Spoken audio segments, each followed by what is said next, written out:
Today I'm making homemade yogurt. I start with 1 liter of whole milk and heat it until it reaches 180 degrees Fahrenheit.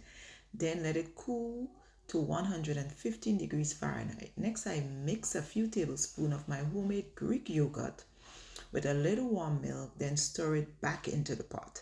I transfer everything to my yogurt maker and let it set for about 10 hours. Once that's done, I refrigerate it for 4 hours and it's ready to enjoy.